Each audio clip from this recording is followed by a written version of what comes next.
Brahmanbaria Bijoynagar Harashpur union Bulla গ্রামের আদর্শ উচ্চ বিদ্যালয়ের প্রধান শিক্ষক জিয়া চৌধুরীর বিরুদ্ধে বিভিন্ন দুর্নীতি ও অনিয়মের অভিযোগ উঠেছে। বিস্তারিত থাকছে বিজয়নগর নিজস্ব প্রতিনিধি মিজানুর রহমানের প্রতিবেদনে। স্থানীয়রা জানায়, প্রধান শিক্ষক জিয়া চৌধুরী দীর্ঘদিন ধরে স্কুলের বিভিন্ন খাত থেকে অনিয়ম দুর্নীতি করে অর্থ আত্মসাৎ সহ নিয়োগ বাণিজ্য করে আসছে। এলাকার লোকজন সব সময় প্রতিবাদ করলেও উপর মহল এবং এলাকার কিছু কতিপয় লোকের সহযোগিতায় তার অপকর্ম চালিয়ে যাচ্ছে। এখন এলাকাবাসী সহ সচেতন মহল, ছাত্র সমাজ সবাই মিলে তার বিরুদ্ধে জেলা প্রশাসক, জেলা শিক্ষা মাধ্যমিক অফিসার, উপজেলা নির্বাহী অফিসার, উপজেলা মাধ্যমিক শিক্ষা অফিসার এবং জেলা দুর্নীতি দমন কমিশনে অভিযোগ দিয়েছে। এলাকার মুরব্বীরা বলেন, জিয়া মাস্টার একটা বেয়াদব, সে সবার সাথে খারাপ ব্যবহার করে, আপনার সাথেও খারাপ ব্যবহার করবে আপনি যদি তার কাছে দুর্নীতির তথ্য জানতে চান। তার লাইব্রেরিতে গেলে প্রধান শিক্ষক জিয়া ভিডিও ফুটেজ নিতে বাধা দিয়ে বলেন, আমি নিজেই একজন সাংবাদিক, টেলিভিশনের আইডি কার্ড দেখতে চাওয়ায় সহ বিভিন্ন প্রকার মানহানিকর কথা বলে। ইউএনও সাহেবের অনুমোদন লাগবে।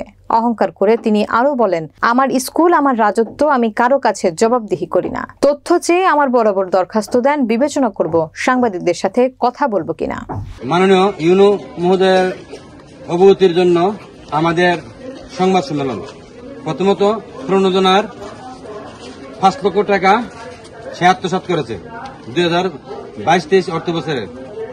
নিয়োগ বাণিজ্য, ছাত্রছাত্রীর সাথে দুর্ব্যবহার এবং শিক্ষক এবং স্টাফদের সাথে দুর্ব্যবহার।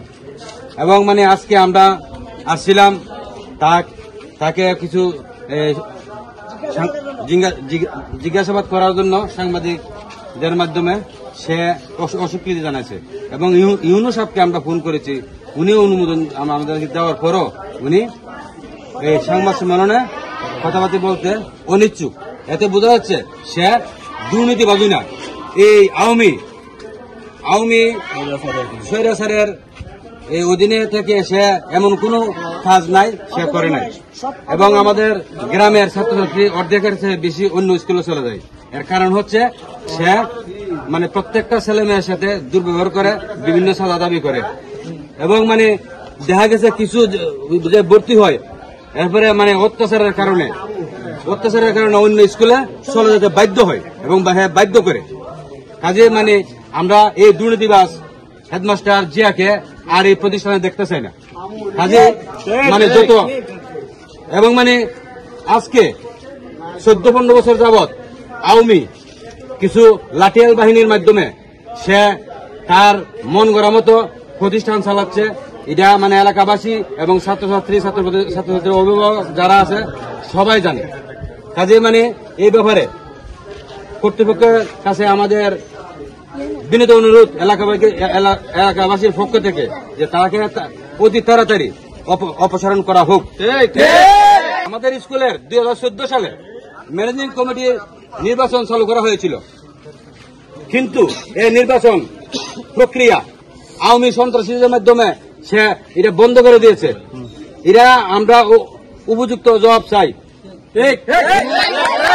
কোন অনিয়ম, দুর্নীতি এবং কর্তৃত্ববাদী ব্যক্তিকে আমরা এই প্রতিষ্ঠানে আর দেখতে চাই না। প্রতিষ্ঠানের কর্তৃপক্ষের অনুমতি ব্যতি রেখে 3-4 বার বিদেশ ভ্রমণ করেছে। তদন্ত আমরা চাই, যাতে সে উপযুক্ত বিচারের মুখোমুখি হয়। কাজে আমরা এলাকাবাসী সবাই একত্রিত হয়ে তার অপসারণ কামনায় এবং প্রতিষ্ঠান এবং ইউনিয়ন মহোদয়কে আমরা সর্বতভাবে অনুরোধ জানাচ্ছি।